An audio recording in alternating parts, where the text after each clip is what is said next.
मुखियाइन तुम्हारी अपना आपके बानी हो। मुखियाइन मुखियाइन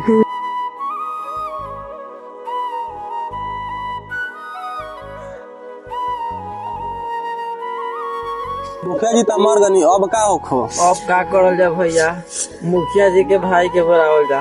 मुखिया जी के भाई लोग फोन करो। हाँ भैया।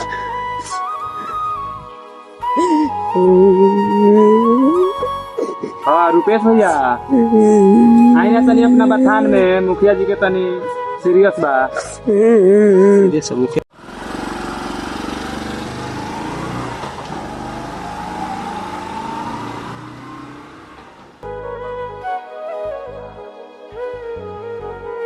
प्रणाम भैया। प्रणाम बाद में होई भैया के का हो गइल अपने मुखिया जी पंचायती कर दरनी है, गिर गनी वहां के दांत लागल से देखी ना का हो गइल बतानी मुखिया जी के। अब का होई, सरपंच जी के बुलावल जाओ, जौन होई तो देखल जाई।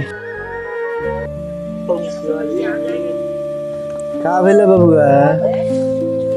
ये तो मर गइल। त कवरा बात के लेट बा? हम सोचनी घरों के बता दे। तो चली अंतिम संस्कार किया जा।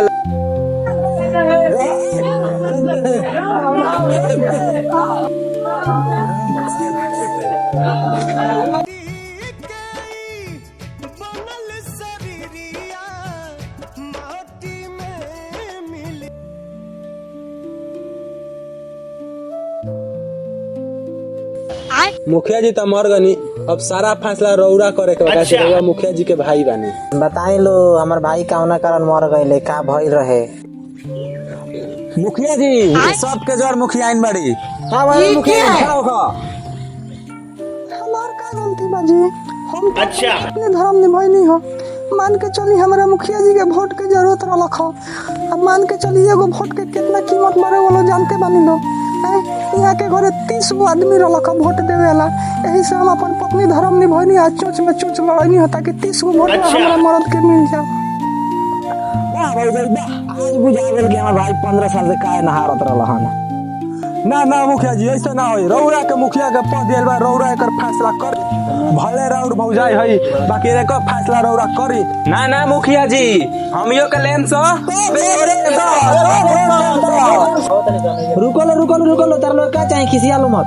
जौन मुखिया जी देत रहबी इनकरा के उहे चाही हमियो के। इंगरा से तो लिया देत रहबे करी, पहले उनकरा से फरिया लो। मुखिया जी रौरा शांत रही, हम के फरिया लेम सो।